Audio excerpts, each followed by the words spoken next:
we're as good as anybody in the country. We're doing things that teach the whole world. We have an outstanding organization and an outstanding community. And there's no reason we need to settle for mediocrity. We have an abundance of talent, energy, and the social responsibility to drive this forward.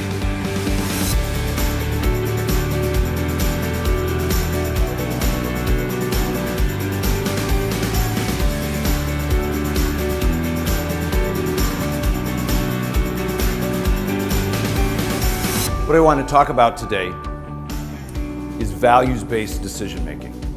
It's not necessarily new. It's not complex. It's just hard. It's hard. It takes courage, discipline, and durability. Remember, our job as leaders is not to be rules police.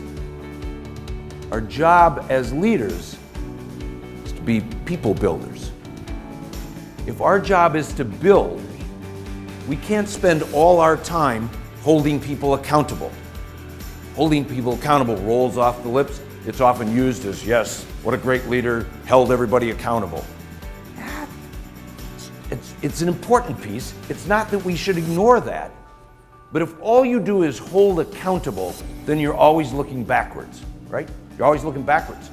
What did they do? Did they do what I told them? Did they do what they expected? Check, check, not check.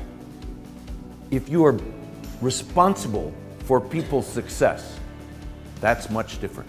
Holding accountable is looking backward. Being responsible for people's success is looking forward. Well, thanks, Judy, and boy, I appreciate you all coming here to listen to me talk about basketball. All right, that's what you already heard the other stuff, and now I'm gonna try and talk about innovation a little bit. I'm gonna try and talk about how Gunderson did the things we did. We're a medium-sized system. Many of you have been there and helped us get there, but it's a way we have thought about how to move us forward.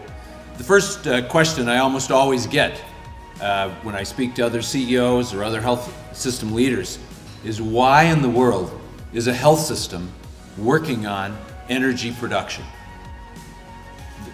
The why is that we didn't set out to become the greenest healthcare system in the country.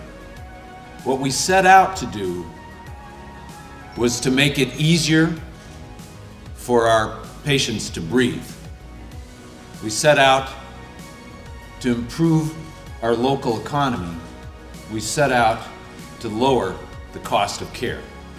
What I want to talk to you about today is values-based leadership. I will argue through this whole talk that you can succeed, you can compete against anyone with this plan. But it's all about decisions. It's about decisions we make. There are many, many forks. As a leader, as a provider, there's so many of these. People get their guidance from different places, their faith community, their family. There are many other places you can get your guidance. But if you're going to build a team, if you're going to go for people, you need broad guidance across a broad group. So if we're on one big team, what are we about? Why are we working on this organization? So here's today's medicine for you. We're going to talk about what I believe corporate citizenship is and costs. I want to talk about how this affects you, how it affects you as a business, how it affects us as a community, and how taking care of a community is more than just sick people in the box, in the hospital, in the clinic. It's about taking care of the health, the well-being, the finances, the whole social milieu of our community. That's what we're gonna talk about. Not easy, not easy.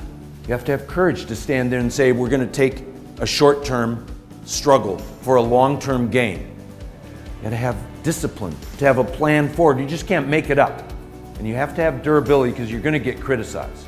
That consistency in leaders and in organization gives staff confidence and a way forward, and that's how you develop an organization that can deliver on its promise to not only live their values, but serve their community.